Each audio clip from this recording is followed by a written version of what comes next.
बात दिल्ली की करते हैं। आम आदमी पार्टी के मुखिया और दिल्ली के पूर्व सीएम अरविंद केजरीवाल ने एक चुनावी सभा में रामायण के एक प्रसंग का जिक्र कर दिया, जिसको लेकर अब हंगामा छिड़ गया।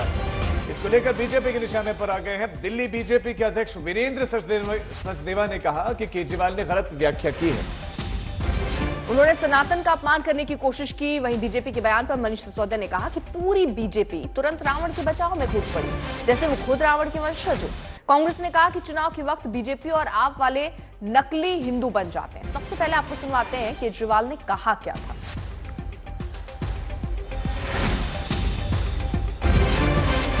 इनको आपसे प्यार नहीं है, इनको आपके वोट से प्यार है। और चुनाव के बाद ये आपकी सारी जमीनें बेच देंगे अगर आपने गलत बटन दबा दिया तो। इनकी नजर आपकी जमीन के ऊपर है। ये जमीन सारे झुग्गी वालों को 1 साल के अंदर खत्म कर देंगे। आपकी जमीनें ये अडानी अंबानी बड़े बड़े बिल्डरों, इनको सबको आपकी जमीनें दे देंगे ये लोग। बच के रहना। एक दिन रामचंद्र जी खाने का इंतजाम करने जंगल में गए। माता सीता को अपनी झोपड़ी में छोड़ गए और लक्ष्मण को बोले कि तू सीता मैया की रक्षा करेगा। इतने में रावण आया सोने का हिरण बन के। आया कि नहीं आया? सोने का हिरण बन के आया। सीता मैया लक्ष्मण को बोली मेरे को ये हिरण चाहिए। लक्ष्मण बोला ना मैया, भगवान राम कह के गए हैं कि मेरे को आपकी रक्षा करनी है। उसने बोली नहीं, मैं तेरे को आदेश देती हूं, जाओ और हिरण को पकड़ के लाओ।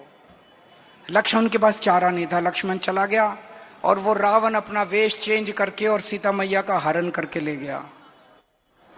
ये बीजेपी वाले भी उस सोने के हिरण की तरह हैं। इनके चक्कर में मत आ जाना, नहीं तो हरण हो जाएगा आपका सबका। चुनाव में तो तलाश एक मौके की होती है और वही मौका अरविंद केजरीवाल ने बैठे बिठाए बीजेपी को दे दिया। बीजेपी किस तरह निशाना साध रही है, सुनिए। जिस तरह से गलत व्याख्या की गई है और रावण को सोने का हिरण बताकर उस सोने के मुंह से जो शीश महल में सोना लगा है, अरविंद केजरीवाल आज तक बाहर नहीं आ रहे हैं। उनकी नानी उनको सुनाती थी कि राम मंदिर नहीं बनना चाहिए, लेकिन ऐसी कौन सी रामायण इन्होंने सुनी है जिसमें उन्होंने श्री रामायण की भी गलत व्याख्या की है। ये हमारे सनातन का अपमान है, हमारी आस्थाओं का अपमान है।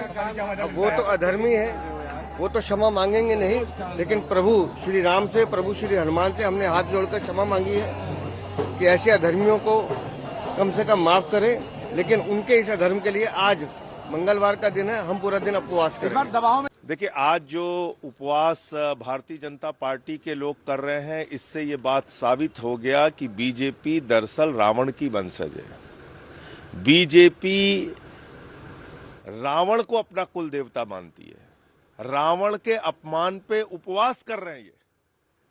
तो इसलिए अब मैं दिल्ली के लोगों से कहना चाहता हूं, इनसे बच के रहिए। ये राक्षस कुल के लोग हैं, ये आपका भक्षण भी कर सकते हैं। इनसे सावधान रहिए।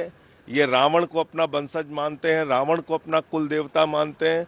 आज ये साबित हो गया और रावण के अपमान पे उपवास कर रहे हैं। इस तरीके से बयान है। चुनाव में जब भाजपा नकली हिंदू, नकली मुसलमान, नकली सिख, नकली ईसाई बनती है, तो ये समस्या आम आदमी पार्टी को भी आती है जब नकली बनते हैं, और उनको भी आती है क्योंकि चुनाव में ये लोग सब नकली बन जाते हैं। अब रामायण तो मेरे ख्याल से रामचरितमानस हर हिंदू घर में पढ़ी जाती है। सबको मालूम है कि जब रावण गया था तो निसंदेह मारीच आया था हिरण का रूप गोल्डन धर के, तभी सीता जी ने तो भेजा था उसे लेने के लिए।